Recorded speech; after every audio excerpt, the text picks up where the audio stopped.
After the speech, Deborah will be available for questions and answers, and she has some of her books here, which go into further detail on what she's talking about tonight.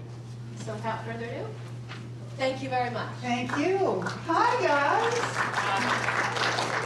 So we're eating cookies for supper, I see.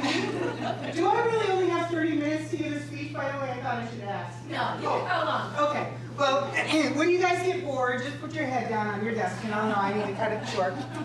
I am here local. Just a little background before I get into the 30 tips. I did spend over 25 years in the corporate world before I opened my own business. And so now I make no money, but I'm very, very happy. I opened my business in 2005, so I made it past that 7-year itch, or no, I guess that was the marriage, right? Yeah. That didn't. But anyway, the business is thriving, continuing to. And so what I want to talk to you today about are some things that if you're a small business owner, you're wearing a whole bunch of hats, you have a very limited budget, but you want to get out, you want to get the word out, you want to create some buzz around your business, you want to let people know what you do and why they should be connecting with you. So am I right? How many here own their own business? Okay, we got a lot of hands. How many of you are in a service-oriented business? Okay, about half. The rest of you are in products or, okay. Okay, great. Well, and we're going to touch on things that are appropriate for both types of businesses. So, I mean, I would not have been this nice to you, I have to tell you. My handout that I had for you was one page, one side, one piece of paper, right? I don't usually do the handouts in my whole slide, so really I could just leave and you've got the whole speech right there in front of you. But I'll elaborate on the pictures. I'm not a real big PowerPoint person, typically because I get off track and then I forget to look at the slides and I'm one that knows you don't put a whole lot of words on your slide because nobody's going to read them anyway. So these are just pictures, and then I'm going to make up stuff as we go along. Okay, so we're going to talk about 30 marketing tips, and we're going to do it in about 30 minutes. And I didn't bring my reading glasses, and I'm of an age. There we go. Okay, so the first thing is we have to have a plan. And it sounds like such a no-brainer, right? It sounds like, oh my God, of course we have to have a plan. But here's the thing. Having been in the corporate world, you have a whole department to write the plan. Being in business for yourself, you have you and your cat, right? And the cat's handwriting, I don't know about yours, but my cat does type on my computer each and every day, much to my chagrin, but isn't really very helpful. You have to have a plan. And the way you have a plan is you start by understanding what your goal is.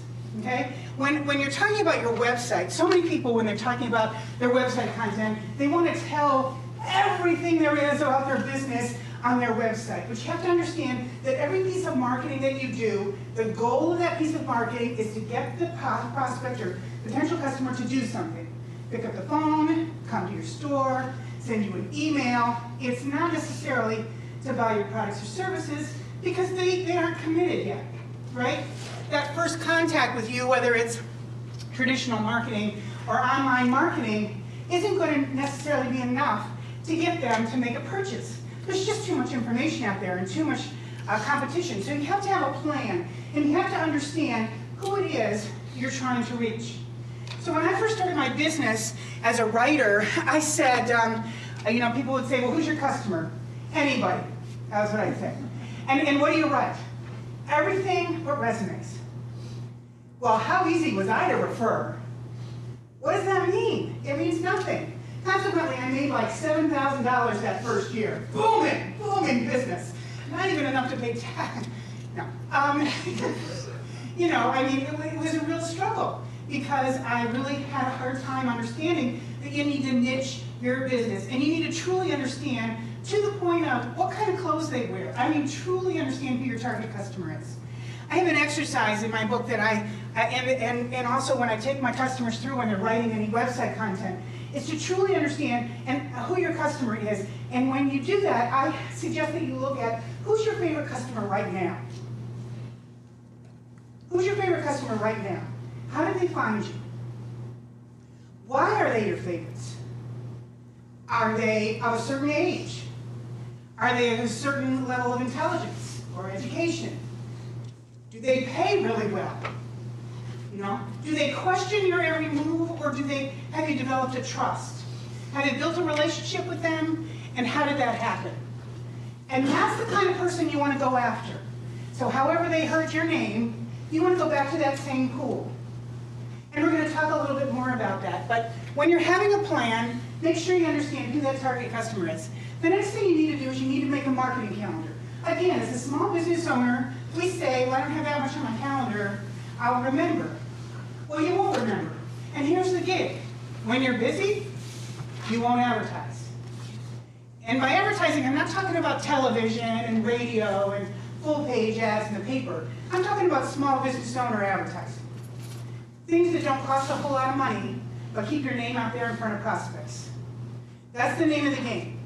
We need to keep our name in front of prospects at all times. When I worked for Pearl Vision, and I worked for them for almost 20 years, we did research and found that an eyeglass customer is only in the market to buy once every 3 years, and when they're in the market, it's only for 3 weeks. So of course, as a marketing team, we selected 3 weeks out of every 3rd year, and that's when we advertised. No, because everybody's 3 years and 3 weeks is different. Same with your customer.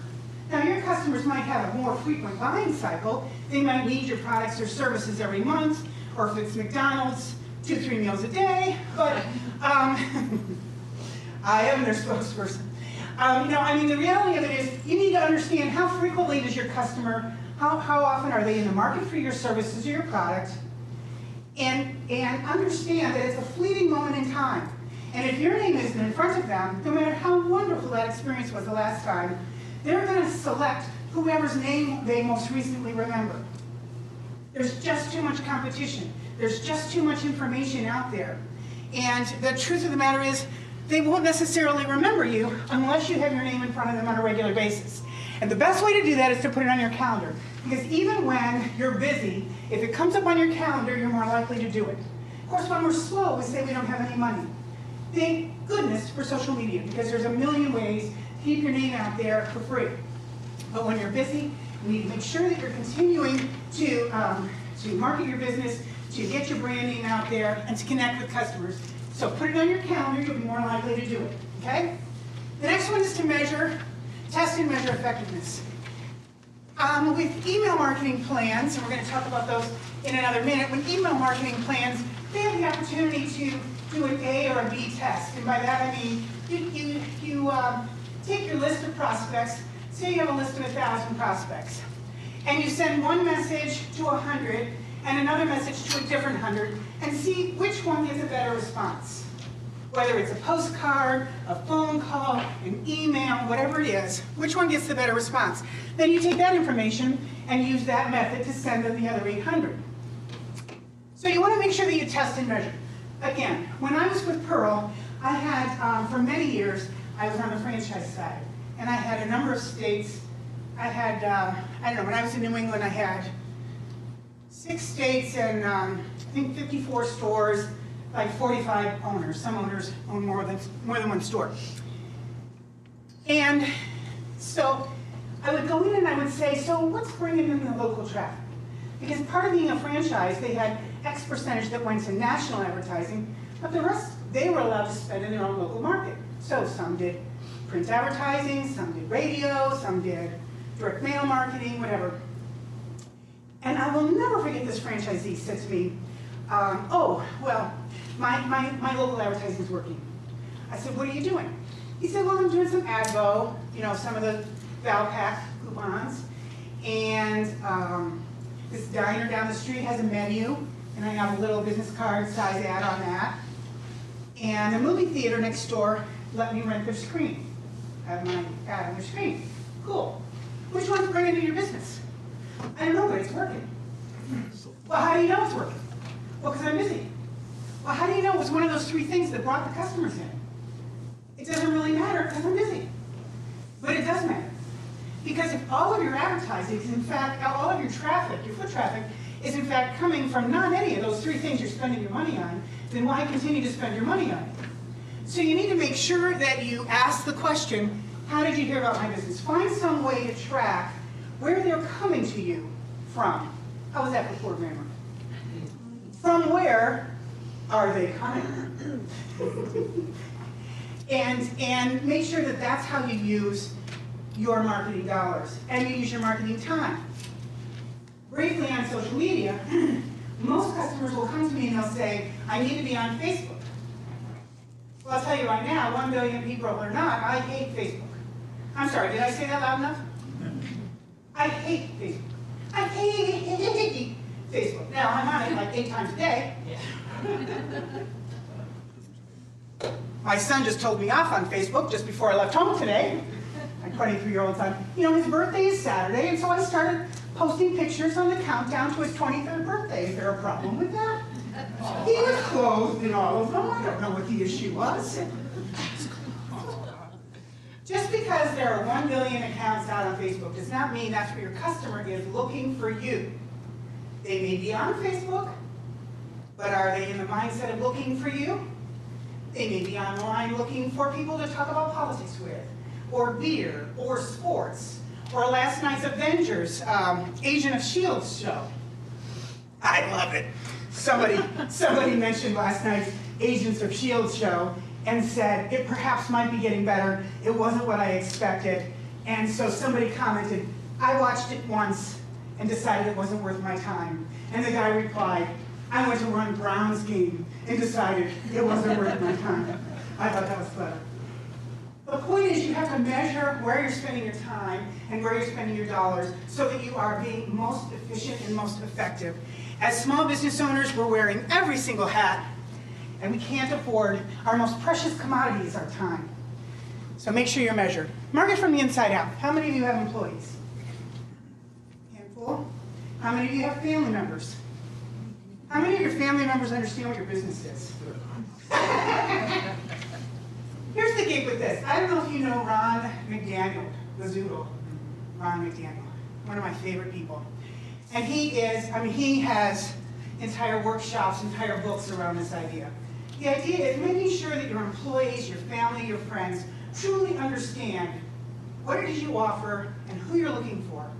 So that when they're out and they're talking with friends, or they're at the bar, or they're at church, or they're at a community activity, and they hear somebody make a mention about a service or a product you could help them with, you want to make sure that they understand effectively so that they can refer you appropriately. Remember how I used to market my business? I write anything but resumes for anyone. No one referred me. Until they had used me, no one, my father had no clue what it is I did for a living. I couldn't blame him because I didn't have it explained well enough. So you want to make sure that everybody connected with you personally and professionally inside your business understands so that they can help create the buzz around your business. One message at a time. This is just like your website. We want to cram everything into that one page. They're not reading it. You know, they'll read a headline and a bullet point. So you want to make sure that anything that you send out, you make it clear, you make it simple, and you make it singular. It's better to send 6 postcards or 6 emails, each with a different message, than to try to cram it all into one. You have to understand that everything you're going to send to your prospects, they will not read. Just trust that. They will not read. So you need to make them feel compelled. And when we get to emails, you know, the subject line is so critical. Or when we get to, you know, if you're writing a letter, the very first opening line. You need to make sure that if they only read one line, it's the line you want them to read. It's the message you want them to absorb. So make sure that whenever you send anything out, it's one message at a time. Be consistent. This isn't just with your branding work. This isn't just with your colors and your logo and your font, but it's also with your style of writing.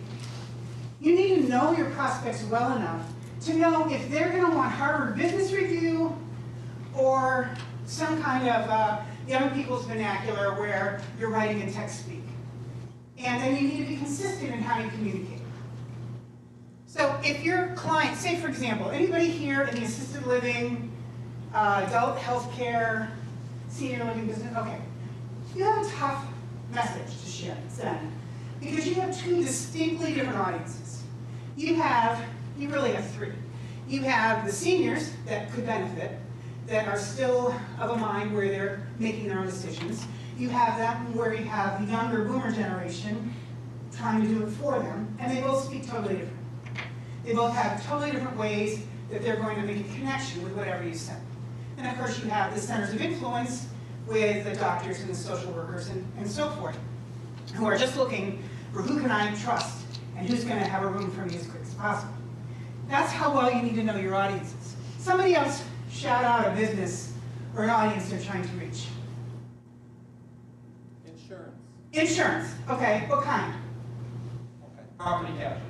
I was going to say, don't say all kinds to me. That's the kind of writer I was. I was not successful. Property and casualty. For business or home? Home. Home. Personal. All personal. Okay, so personal insurance for my home. You want to make sure that when somebody slips and falls on my front porch, I'm not held liable, right? Or that you've got insurance to cover it, yeah. Okay. All right, so great. So do you have a particular age group? I mean, you have a struggle there because you've got first-time home buyers in their 30s who are maybe buying a little more house than they can afford, and so they're going to get, you know, the safe auto kind of house insurance. And then you've got the people at the other end of the spectrum who have spent a lot of years paying into their home, and maybe they have a different kind of appreciation for insurance. Or you have somebody that's wildly in the middle that's had an experience that's negative, and now they know they need to have coverage. So how are you reaching them? My target market is 34 to 50, or 35 to 54, reaching them via text or email. Text or email. Have you gotten into mobile marketing? No. Okay. That is where you need to be this year. So the sale of handheld devices is outnumbering the sale of PCs, and people are using their handheld device for more and more communication. As a matter of fact, I did a little test. I was on Facebook. And you know, you have this little screen next to you that tells you what friends that you're most active with, who's on and who's not. Well, mine says mobile or web. Have you seen that? Yeah. Well, of the 17 people that were of my immediate friends that were on, only 3 of them were using a computer. All the rest were using a handheld device. I'm not there yet either.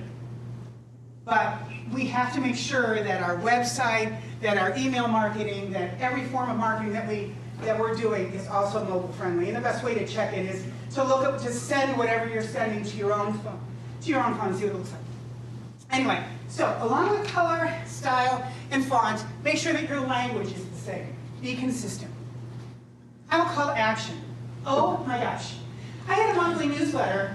You know, one of the reasons that I give a speech is to tell you all the things I did wrong in my business in the first 3 years. So I had a newsletter, monthly newsletter, that I was sending out. Got so many wonderful compliments. People started using it for sales meetings, and they were posting it on a bulletin board. It wasn't until about 3 years in that I looked at my newsletter with new eyes and realized there was no phone number, no call to action, and no email on there. None. So if they forwarded my email to somebody else, they had no way of knowing. Make sure you have a call to action. You know, you want your primary communication to always be a benefit and value and not a sales pitch. But at some point in your communication, make sure you have a call to action. Whether it's a coupon, whether it's something with a timely deadline on it, or whether it's just an invitation to call or email. Make sure you have a call to action. That includes your website.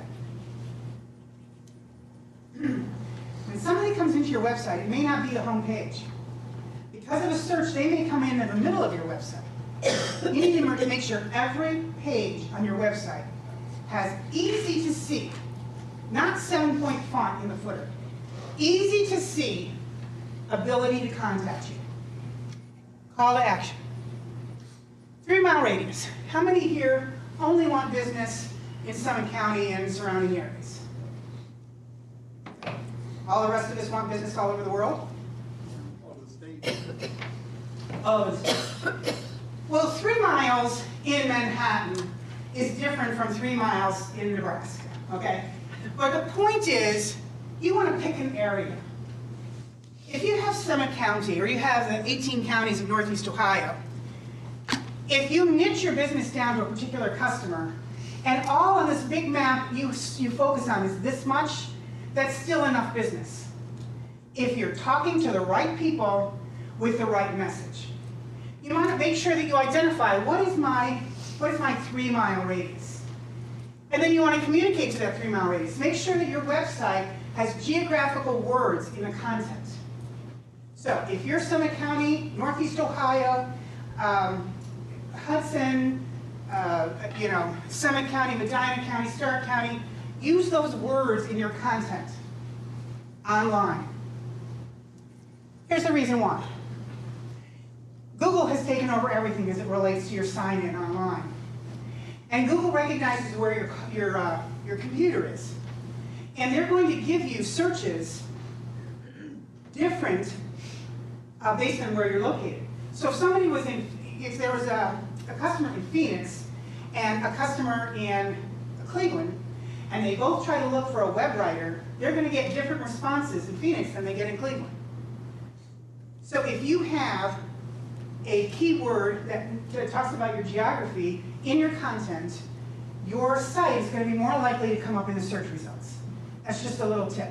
You want to have that, I don't know how many of you know what a title tag is, but when you look at a website, the very top line is called a title tag. It's usually in blue. It's not part of your actual website. It's at the very top of the screen. That's a title tag. That's where Google searches first. It's not as important to have your company name there as it is to have the keywords for your business and a geographical locator. Talk to your web developer about that. So, pick that 3-mile radius and then be known in it. I mean, how many of us know Liz, who used to be with the Learned Owl, and she's with Destination Hudson, right? She has done a magnificent job of becoming known in her community. Janet Rose Ross, Fair Trade, another person who's been involved in the community. She's become known outside her business for giving back to the community, for being known in her 3-mile radius. That's what you want to do. I have a customer in Boston, and he was talking to me about how he reaches new customers. Well, I'll tell you what, it takes a lot more effort and dollars to reach a new person than it does to get a prior customer to make a purchase. The prior customer knows who you are, knows what you sell, knows what kind of service they're going to get, the quality, the price, and hopefully it was a great experience. But what happens is we forget to reach back to those people that we used to do business with. And how many of you have had your business change? Insurance is a perfect example. I mean, pricing, and there have been all kinds of changes in your industry. That's a great way to keep in touch on a regular basis, and for you that might be biannual or annual or whatever, with prior customers to invite them to come back.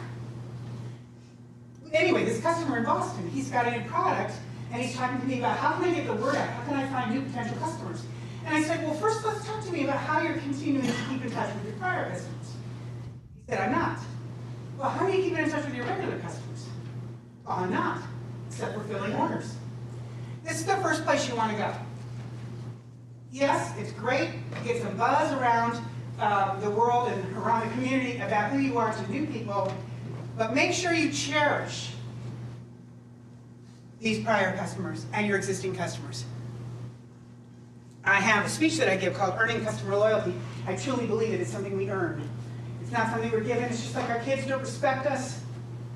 When you have kids under the age of 18, you ship them off. I mean, I said to my daughter as I was leaving, she's 17, I said, have a nice evening. She's going to have dinner with her dad. Have a nice evening. I'm going to go give my speech. And she said, mm-hmm. I said, you have anything else you want to say? Oh. Yeah, do good. I have not yet earned that respect, I guess. So we want to make sure that we work on it with our customers. I have so much more to say about that, but it's all about building relationships. I just love customers. Referrals.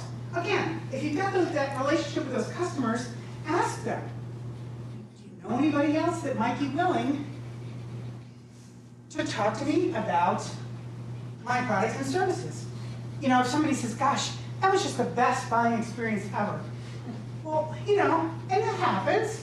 right? I mean, we've had, maybe they don't use those words, but whatever the case may be. I just had a really great experience with collegebound.org today, who saved me from having the worst day of my life. And at the end, she said, is there anything else I can do for you? And I said, yes, let's go have a drink. I mean, she really did save my day. It's somebody that, you know, when they go that extra mile, when they're personable with you, when they're not just order takers, that really makes a difference. And consequently, you feel comfortable saying, well, gee, is there anybody else that you know that you could refer me to? All they can do is say no. It's not like you're in the olden days with the phone company where they're saying, give me the telephone number of 3 people. That's not what I'm saying. Just genuinely say. Particularly if they say they had a really great experience, then, you know, say, well, anybody do you think I should call? Thank you notes. Thank you notes are so rare. We're using email and text now to say thank you. So that when you write a handwritten note, it really makes a difference. It pops. Back in 2000, I had just moved back here. I moved in '99, and my 18-year-old cat was sick. And we didn't have a vet yet, and so I took her to a local vet here in Hudson. And they ended her life for me lovely. And, which was the only thing that could be done. Okay, I'm trying to be nice. Normally I would be a lot more crude. But anyway, they did a really, really nice job of what they do. And then I went shopping, and I have a lamp that I bought to commemorate my cat. But anyway, about a week later, I get an envelope from them. And so I'm assuming it's a bill, because I hadn't paid, you know. It wasn't. It was a thank you note, handwritten. Everybody in the shop had said, I'm so sorry for your loss. Okay? That was the year 2000. I have a new cat now, a couple of them, and she developed this this thing on her head. It was other than her ear. It was red. And I'm a terrible cat owner. I have not. There's no shots involved. I mean, they are spayed, but they're both rescue. Anyway, so where did I want to go? Because I didn't have a relationship. Was the place that in 2000 so beautifully killed our last cat. Because they had sent a thank you note, that meant so much to me. Thank you notes stand out. Taking the time to call, if you do a visit with someone and then you call afterwards and say, you know, I just wanted to check on you and see how everything's going. Yeah, maybe 1% of the time somebody's going to be unhappy. But wouldn't you rather know about that and take care of it? An unhappy customer made happy is more loyal to you than someone who purchases from you once, is pleased, and moves on. Thank you notes make a difference. Taking the time to handwrite something. One-day event, having a customer appreciation sale. Whether you have a brick and mortar or not, having an opportunity to bring people together for one day for fun is a great way for people to just check out your services, your products. So, for example, say you are a service business and you don't have a brick and mortar, you can go to the Mustard Seed has a place upstairs. I'm not sure about the library, if you can come here if you're, but there are lots of different places that you can go, that you can grab a location and invite people to for a one-day event. And what we would do with eyeglasses, with Pearl, is we would invite Fitness Center, local, Mary Kay or Avon rep, local, a hairdresser, local, and bring them all in together so that it was like a customer appreciation day. People came, there were prizes. If you have any vendors that you work with, they're usually lovely about giving you some door prizes. Make it an event. Don't have them too often, but this is a great way for you to build relationships, invite people in, and remind them of how wonderful you are and the products and services you offer. And of course, you want to use social media to promote them. Every single social media location now has opportunities for promoting your events and promoting your business. River City Radio, I'm trying to think which station it was, 97.5. He used to have Wednesday night networking things at a bar, at a different bar each time, and he only used LinkedIn to promote them at first. And he was surprised. He said, I asked every person that came in, no, he used the radio, He used a variety of things, but he used LinkedIn. That was the story. Because when they came, he asked them how did they hear about it, and every single person that came heard about it through LinkedIn. So you want to make sure that you're including social media when you're promoting your events and products. Partner with like businesses. So, insurance. Could you partner with an attorney? Could you partner with a CPA? Who else has a business that you can immediately think of somebody you could partner with? The examples I have here are accountants with a lawyer, hair salon with a fitness center, car repair with a car wash, eye doctor with the books. That's one of the things that I had a couple franchisees do when they had bookstores that were near them. They would partner with them. In Chicago, when I had the Chicago market, we had some stores that did glasses in an hour, and next door to them was a Boston Pie. And they made an arrangement there for some coupons for pie and a cup of coffee. So when the person wanted to wait for their glasses, they would be invited to go next door, courtesy of Pearl, have a piece of pie and a cup of coffee while they waited for their glasses. That stands out in the customer's mind. It builds a relationship with the pie store next door. And so think outside the box when you're thinking about your own business. Who could you partner with that has similar people that they're trying to reach? Partner with like businesses. Press releases are not just for the Hudson Hub or the Akron Beacon Journal or the Living Plain Dealer, because most of them aren't getting published anymore. The paper, the print side, Hudson Hub does a great job. But the other papers, Akron and Cleveland, their page size has shrunk so much that most times press releases aren't being published in them. However, they're a great source of marketing your business online. Because you can create the press release, publish it to different online news directories for free, post it to your website, email it to your customers and prospects. We were just in the news. Reasons to send a press release. My recommendation is you go online to publicityhound.com. Joan Stewart there spent like 20 years in the PR business before she opened her own business. And she has about 89 ways that you can send a press release. So, if you've got a new client, if you're carrying a new product, if you just promoted somebody within your business, if you got an award, if you now have a new territory you cover, any of those reasons, you can also do tips. Because remember, we're not trying to get it in the paper. So 7 reasons, 7 things to ask your accountant at tax time. 9 ways to make your house appealing from the curb. Think about those kind of articles. Turn them into press releases. Make sure that you have them, I would suggest once a month. Word of mouth. I love that image. Social media is a huge word of mouth. In the past, when you had an unhappy customer, they went home and they told 7, 9, 15 people, right? Depending on what class we took, it was always a different number, but it was never really over 15 or 16. Now, it's thousands of followers on Facebook and hundreds of friends on Twitter and on Facebook while they're having the experience. Kristen Chenoweth tweeted from Bloomingdale's shoe department in Manhattan, "Don't use Christine to buy your shoes. She's terrible." Word of mouth. Works the other way too. When somebody is happy, they tell.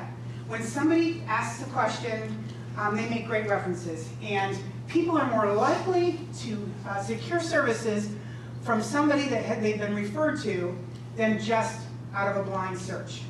I can't tell you how many times I see on my Facebook feed or on my Twitter feed somebody saying, I need my windows cleaned, I need some remodeling on my house, I need a plumber, and they're going in there asking the questions out in social media. You want to be listening, and you want to be encouraging, and you want to be responsive. Word of mouth is huge in terms of helping you, especially as a small business owner. And the more you set yourself apart by thank you notes, by building relationships, by spending time on the phone, by truly identifying who your customer is and just niching your communication to that person, the more your word of mouth is going to be positive. How many blog? Anybody here blog? Great. What are you're blogging about business, you're consulting, so operational issues, sales issues? Okay, what's the name of your blog? Well, it's attached to the website for Career Solutions Unlimited. CareerSolutionsUnlimited.com? .com. You want to go and visit? And your blog? It's a personal blog. Okay, so you're having fun with that? Yeah. Okay, great. Blogging, for those of you who are not familiar, is an opportunity to write a short article or long articles or series of articles online that are about your business or your personal interests. One thing you may not be aware of is that every time you write an article, it becomes a new web page searchable under your name, and under your company name. So maybe your website has 10 pages, but every time you write an article, that's another page. So when somebody Googles your name or your company name, there are going to be hundreds and hundreds of examples of things that you're sharing your knowledge of when you have a blog. A blog is still the #1 online way to market your business and brand your name. It's time consuming. It's time consuming, no doubt about it. But it is free. You can have a free blog with blogger.com, with wordpress.com, or you can have one that's attached to your website. Ask your developer about that. But it's an opportunity for you to share your expertise, to keep your name in front of prospects, to have your name associated with great value-based content. Now, how many of you watched Last Man Standing? With, okay, it's what's his name? Jim Allen. Tim Allen. Tim Allen's new show, Last Man Standing. And he owns instead of 3 boys, he has 3 girls now. And he owns a Gander Mountain kind of a business. And he does a vlog. So if you've heard of that, it starts with a V instead of a V. It's a video. So instead of handwriting, he uses his webcam on his computer to leave a message once a week. So that's another way you can do that. Amazon book reviews. You know, I don't know how many of you are aware of this, but if you set up an account for yourself on Amazon, do it with your full name. You can link back, fill out your profile. You can link back to your company website, and then you can strategically review books that are associated with your industry. Be thoughtful in your comments. If you don't like a book, say so, but don't be cruel. And Amazon records all of those as a library under your name. So if somebody sees that you have written a book review and they like what you had to say, they could link on your name, click on your name, and see all the other books that you've reviewed. You can see how this would be strategic. You want to make sure that if you're going to do this for your business and you're using your name, that you're being selective with the books that you review so that they're appropriate to your industry. So I have a book. I also cross-stitch.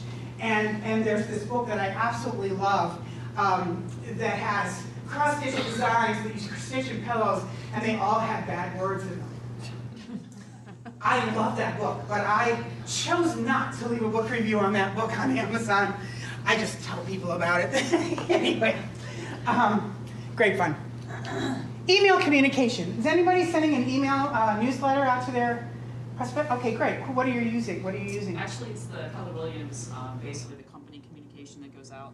They have a newsletter that goes out. We call it our 33-touch system. And you set your clients up to receive it, like I think it's like twice a month. Okay. Send out something. So Very it's really good. not branded. I mean, I guess it's branded to me because it has my picture, my contact information, and everything too. But it's not anything that I've created outside of the company. Okay. But it's value-based, which is a great thing. Now, you might see whether or not, if you're interested, see if there's a way that you can incorporate a paragraph that's the column from you, so that it personalizes it a little bit, and you can be talking about things that are happening in our market in your newsletter. But an email newsletter is one of the best, or is the best, online return on investment, because you're actually sending it to your prospects, so they don't have to find you like they would with social media. It goes to their email. But if you're using it correctly, and by that I mean, instead of sending out a flyer with a sales pitch, you're sending articles that would be of value to that audience, then you're going to start to build some referrals, and people are going to want to sign up for it.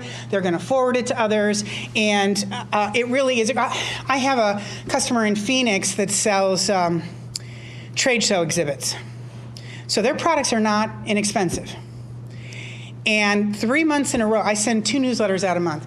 The last 3 newsletters, they have received some big orders from. Now, that didn't happen overnight. I have been doing their newsletters since a year ago, June.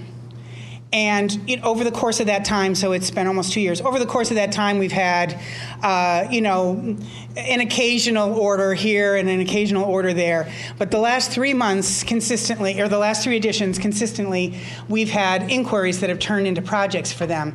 And that's huge. I mean, understand that a lot of these things are long tail. A lot of these things take a long time. You can't say, I'm going to be on Twitter or LinkedIn or Facebook or YouTube for a month and see how it goes.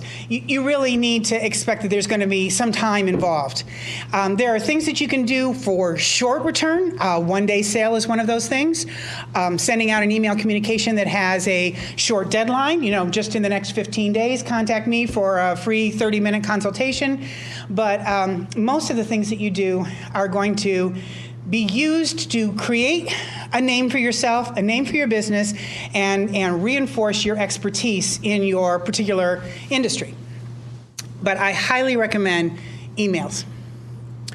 Another thing you can do, if you don't want to blog and you don't want to send emails, you can write articles. Now, there are a number of places that you can place these article directories, like eHow you can sign up for, Quora you can sign up for, Ezine articles you can sign up for. But my recommendation is that LinkedIn, depending on how active you are, now has an authorship program. So does Google+. But here's the gig. Whenever you write anything longer than a short paragraph, and you look back and you read it and you say, I am brilliant, okay? We've all had those moments. Me, not so much lately, but on occasion. And then I do the happy dance. You want to make sure that those articles, those whatever they are, great words of wisdom, appear on your website first. Whether it's on your blog or your website, make sure it's on something you personally host first. Then you can copy it or link to it from Facebook, LinkedIn, Google+, all the rest of them. But here's the reason. LinkedIn is my favorite social media marketing resource for business. They had a program since they started, of questions and answers. Great for showing your expertise. You go out and you look for questions in your industry, you answer them, you're brilliant. There'd be some people that would be answering 40, 50 questions a week. And LinkedIn would keep a library of these. And people would vote on who gave the best answer. And then you got stars like you were in kindergarten. And last November, they decided that wasn't really part of their niche anymore, and they did away with it. And they did away with all the brilliant answers everybody wrote. Facebook, how many of you have heard about a Facebook page that they woke up one day and it was gone? Facebook can't tell them why, or won't tell them why. They can't get it back. They spent years adding photographs and videos and personalizing apps and great communication. Think about the chief from Brimfield. We all know the chief, No More Mopes, right? I mean, luckily he pulled off his information and put it into a book, and I hope you've all bought it. It's an awesome book. He's an amazing man. But if he hadn't, and they did away with his page, think of all the content he's written over the last 2.5 years, it would be gone. Make sure that anything that you write, you want to have associated with your website that you manage first and then link to it. I'm sorry to go on and on about that, but it's just too important. I've heard too many people lose their great content. But articles is another way, so here you can repurpose it, and I talk about that in one of my workbooks, where you can take a single article, like if you're a cleaning service, spring cleaning, okay, some tips for spring cleaning. So you can take the main idea and write an article about tips for spring cleaning, how to organize yourself, how to do it by room, how to involve your family. Okay, that's the big long article. Then you can take it and you can break it down. You can break down one tip a day on Facebook or on Twitter. You can take one room at a time and make that into a blog article. You can take the whole idea and make it into a series of videos, little 90-second videos where let me show you how to clean a cabinet. Let me show you, there's a ton of how to clean a closet, how to clean your kitchen sink, how to clean whatever. So you can take one article and one idea and repurpose it, and you see here, there's just a bunch of ways that you can repurpose that information. It's a great way for you to share your expertise. Speak. Yes? What did you say those places are that you can post your article? You said eHow Quora, Quora.com is kind of took the place of the question and answers on LinkedIn. You can become an expert in a particular area and answer questions and provide information there. Take some of your articles and repurpose them there. And the other one is Ezine, E-Z-I-N-E, articles. Taking a topic that you have that would be of interest to your market and offering it up to chambers, to libraries, to rotaries, to associations is another way for you to have an opportunity to be visible, to be seen, to share your information. Podcasting. I have a live radio show that I do every Tuesday. I've been doing it for a little over 3 years. It's on Blog Talk Radio. It's free. I do it in my pajamas from my house at 10 a.m. on Tuesdays.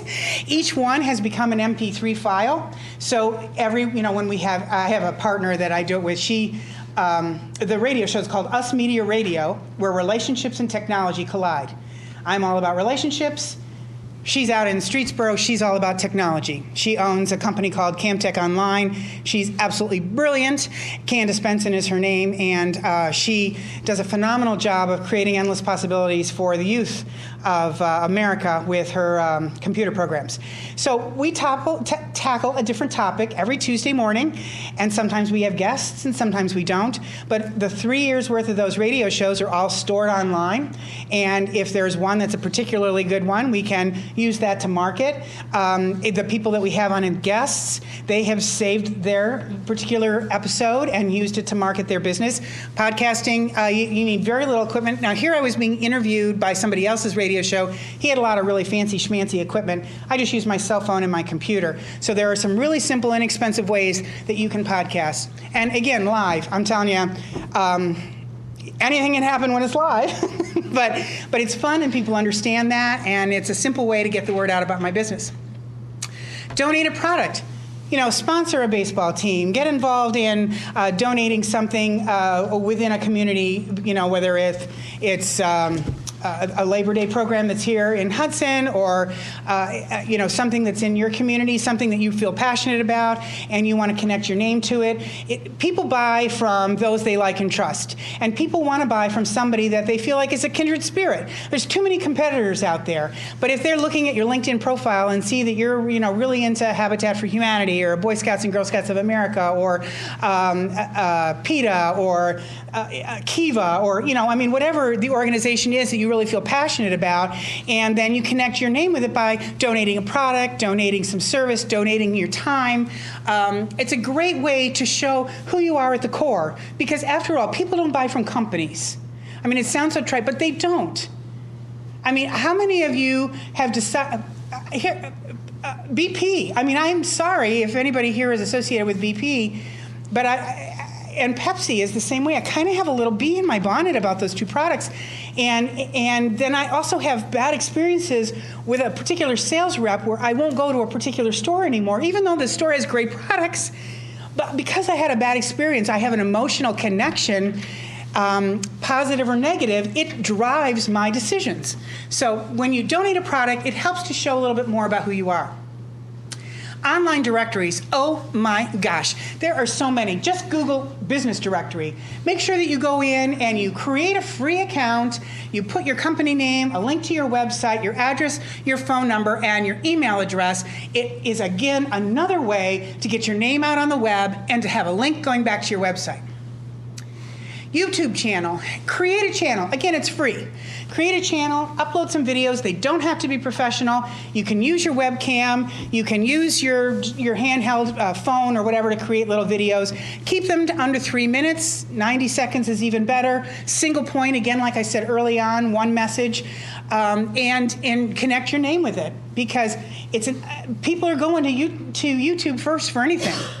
If they want to know how to create a grocery list, they want to know how to unclog their kitchen drain, they want to know how to change the bag on their vacuum cleaner, they want to know how to resole their shoes, they're going to YouTube. So if you have a business where Khan Academy is a perfect example for those of you that have children associated with math. In the most recent years, our math teachers in our school district are using Khan Academy. He created something for his nephews, some very, very simple videos. He broke math and science down into itty-bitty little bite-sized pieces, from addition to the national debt. Seriously. and has thousands of these little tiny, simple to understand videos where you see nothing but a white screen and a pen. And Bill Gates found out about him from Bill Gates' 10-year-old son. Mentioned him from a podium in London, and all of a sudden now this guy Khan has got all kinds of attention, and now his business has just exploded. Started with videos for his nephew on YouTube. You know, everything comes down to building a relationship. Everything comes down to building relationships with your customers. There are tons of places to do that. And Twitter is a great way. I'm certainly what Ellen did on Sunday with the selfie with those, broke Twitter, over 2 million reshares. I mean, you're not going to get over 2 million reshares. Ellen probably won't again. But that was a moment in time. But it shows you the power, the simple power of online communities, people coming together. And you can create a community on LinkedIn, on Google+, which is the new up-and-comer, on Twitter, on Facebook, on Pinterest. Anybody on Pinterest? If you have a visual-type business, Pinterest is the place to be. Instagram, YouTube, all of them give you an opportunity to build a community. And communities, I had somebody ask me the other day, well, what about when somebody says something negative about your business? Well, my recommendation is you address it immediately. You apologize, you ask them to take it offline, here's my phone number, here's my email, let's get this fixed. What happens is you'll find if you've built a community, your community will chime in and say, I've bought from them, I know they're gonna make it right, that was probably just a blink in time. So when you build a community, there are so many benefits. Listen and respond. If you're going to do nothing else, make sure you listen. Google.com/alerts, ALERTS. Go there and for free, set up an alert for your name, for your business name, and you will receive an email anytime somebody talks about you. It gives you an opportunity to know right away if somebody's left a comment or someplace, you'll get an email. Make sure if you're searching or setting up an alert, any place on the internet, if you're looking for something that has more than one word, put quotes around it. So if it's the brown cow, make sure you put a quote at the beginning and the end of that phrase, and that way the searches you'll get back are for the brown cow, all connected, as opposed to the up here and brown out here and cow over here. So listen and respond. You can do the same thing on Twitter.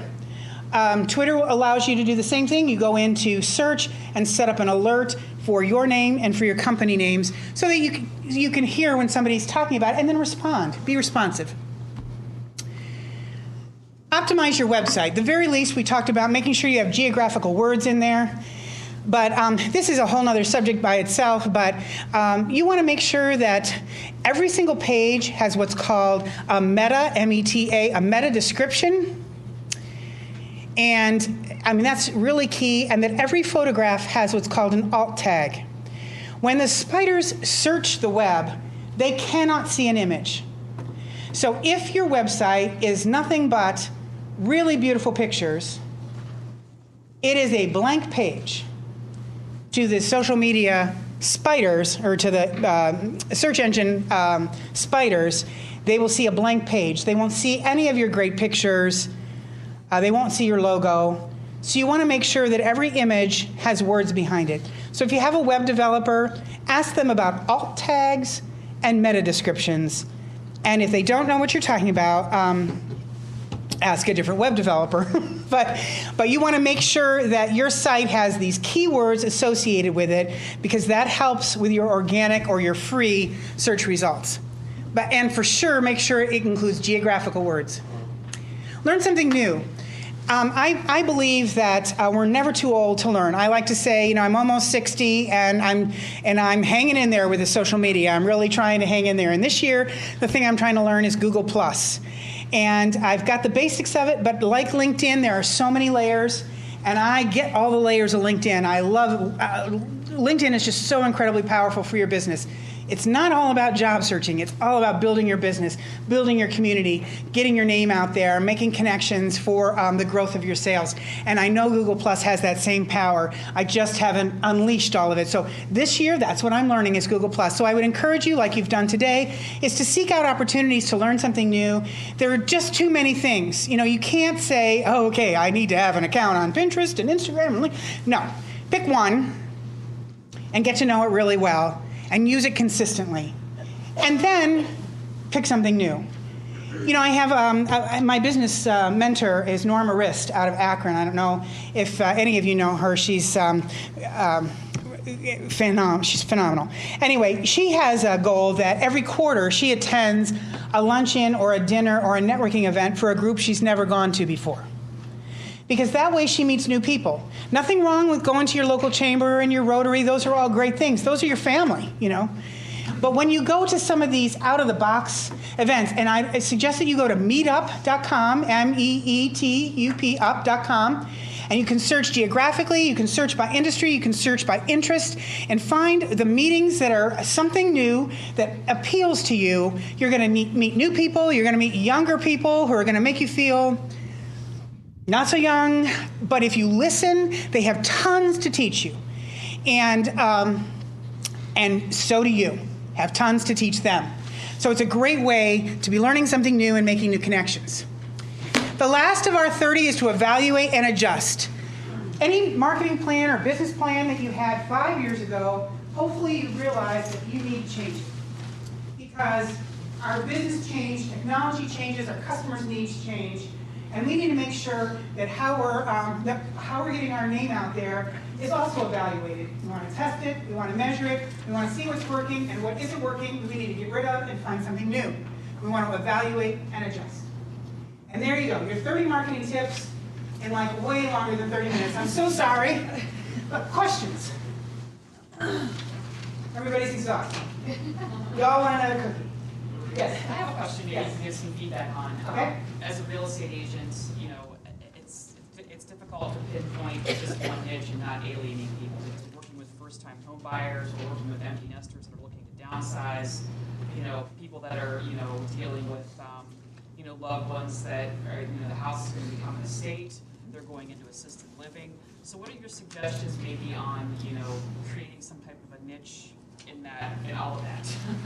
Or is it possible? My recommendation with real estate agents, I think blogging lends itself to your business perfectly.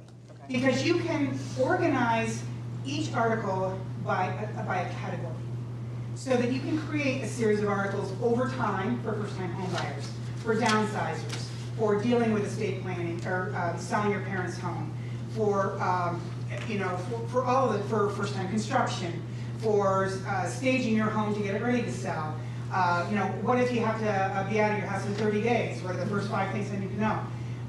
And then whenever you have new property, taking photos, taking, you know, your 360. Sure, you've got it on the company website and you've got it on the list, the ML listings, but to also have a personalized view of it from your perspective. You know, I was just in the house, and yeah, the house shows really well, but what you can't really see in the pictures is what the cupboards, you know, in the kitchen give you the opportunity for. You know, you can really personalize it with a blog. And I so strongly believe that your industry lends itself, and I don't say that to every industry, it's just that typically when I talk to a real estate agent, they're articulate, they have wonderful stories to share. It's just a great, yeah, it's good and bad. Yes. And you know, it just really lends itself well to that particular platform, because then you can speak. I mean, you have the same issue with assisted living, with dealing with sandwich generation people and dealing with aging seniors. To try and reach out, having a blog is also a great way for you to share your information.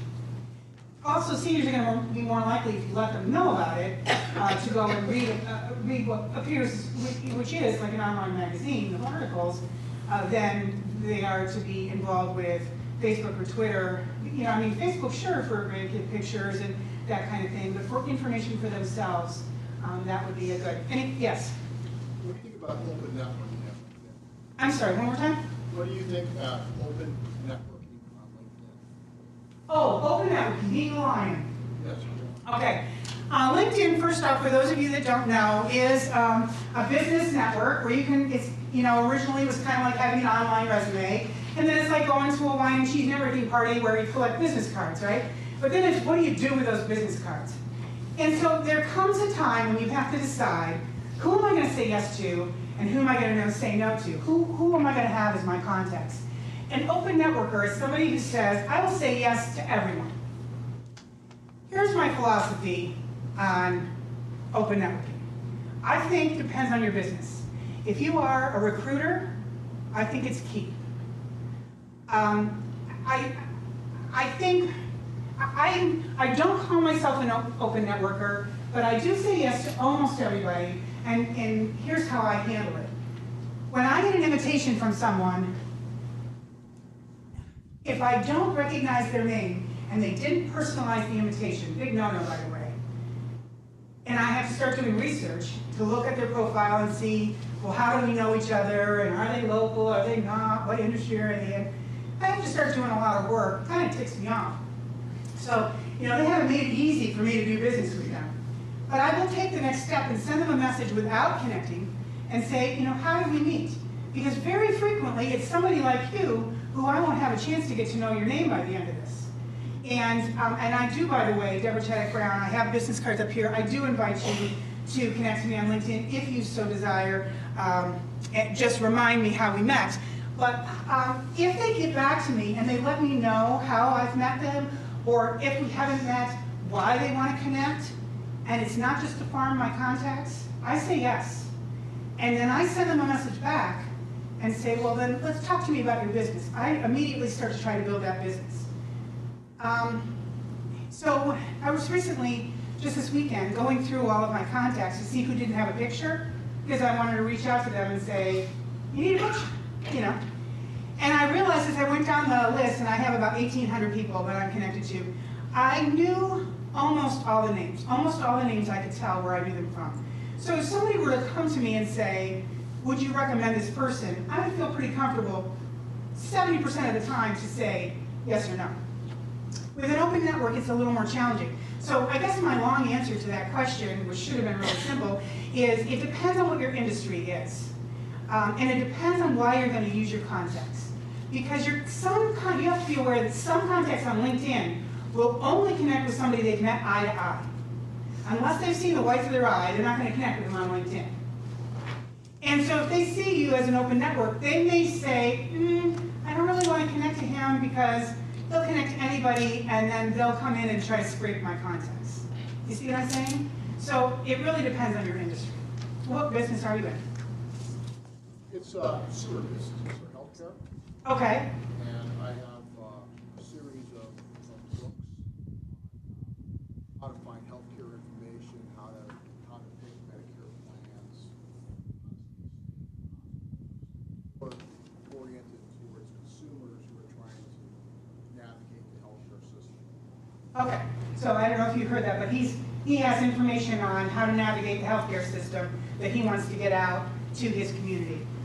Again, you know, a blog is a really great, or articles are a really great way to do that and then share them.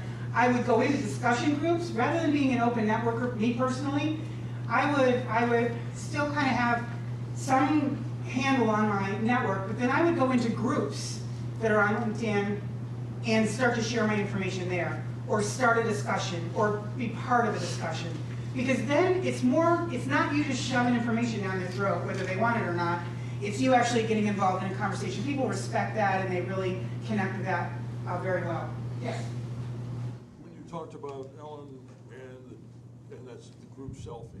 Yes. That was actually a wholesale promotion for the Samsung Galaxy 5, which always, the logo for that was always present every time she was using that phone, which is, I mean, so I guess the question is, how do you get that type of placement to get that type of, in a sense, free advertising? Well, you know, I mean, that's a good question. And there's some debate about whether or not Samsung paid for that. The reality of it is, the iPhone that she has personally, there was quite a bit in the techno world. We talked about this on the radio show on Tuesday.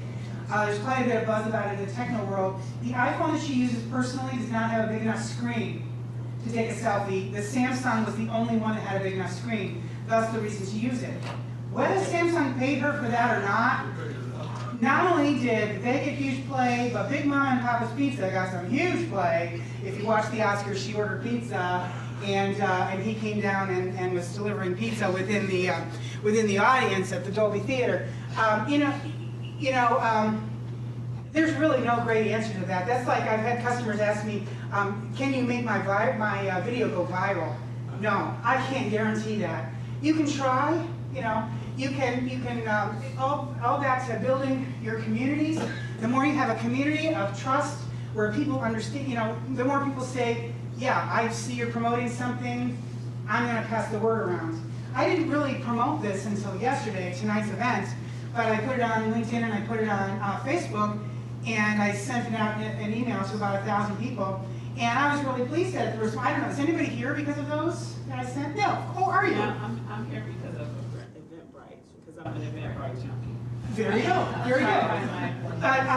But I got some wonderful feedback, and people shared it because we had a relationship. They understand, they've been in one of my speeches, they know what it's going to be about, so they help share it. That was a huge magic bullet that happened. Anybody else have a question? Yes. Okay, you've written some books. Is that like the next progression of writing articles for you? Well, I'll tell you, let's go back to our chief in Brimfield. He has all of these great rants that he puts on his Facebook page that he cut and pasted, or had an editor cut and paste, and then he did some narrative at the beginning and throughout. So he took what was already out there called Repurposing Your Information. Chris Brown, I don't know if you know Chris Brown, she's here, local business owner, marketing resources and results, brilliant lady, amazing, great friend, wonderful what she does in terms of marketing and getting results. And she has a blog that has like 15,000 readers. And she recently took articles from her blog and it wasn't a direct cut and paste because she made it into a more book, but she took that initial starting content as a foundation and just recently published her book. This one, to answer your question, yes. I believe everybody has a book in them. And this book, Back to Basics, 30 Marketing Tips for Your Small Business, is this speech longer. As if you couldn't imagine it being longer. It is, it's longer. This is a workbook. These two are workbooks using social media. The first one, well, not really. The first one is how to promote your event using social media. And the second one is how to create that editorial calendar I talked about. This does not incorporate social media. This is just for newsletters, press releases, and articles, or blogs. And those are both workbooks. And the one I'm working on right now is how to create a social media roadmap for your business, which just talks about social media. So I have taken my speeches, you can take an article, you can take a speech, you can take a series of blogs, and you can use that information as a foundation to create your next piece. I've also done it for webinars. I have a webinar called The 7 Annoying LinkedIn Habits that Turn Off Prospects, and the other one is 30 Mysteries of LinkedIn for Your Business. They're both free. One's like 25 minutes and the other one's 40 minutes long. But that's another way where I've taken information from speeches or from articles and created another piece from it. Yes? Are you self-publishing them? Because Yes. we usually use lulu.com. Lulu, I used to use Lulu. This is from CreateSpace. The reason I switched to CreateSpace, number one, I'm part of the NaNoWriMo. I don't know if you're familiar with that. National Novel Writing Month is in November every year. You have 30 days to write a 50,000 word novel. And I'm in charge of Greater Akron and encouraging the writers in the Greater Akron area. We have about 900 writers, and we had about a little under 96 books that were finished in November. And they are connected with CreateSpace. And they make it very easy, just like Lulu. You upload a Word document. They have a template for you to put it in this format, 6x9. You upload the Word document, you proof it, and then they have a template. You can create, these were all created at CreateSpace. So they have a template for you for your covers. And once you approve it and it's ready for sale, it's automatically on Amazon. They make it very easy. And then it's print on demand. So if somebody wants to buy one, or like I have a small stock, but if somebody wants to buy one, it's printed for them at that time. Here you go. Any other questions? I'll hang around a little bit. I know I stayed longer than I should have, and I'm so sorry. I appreciate your patience and your attention and coming out on Ash Wednesday. I really think I'm just so pleased. Thank you very much. Thank you.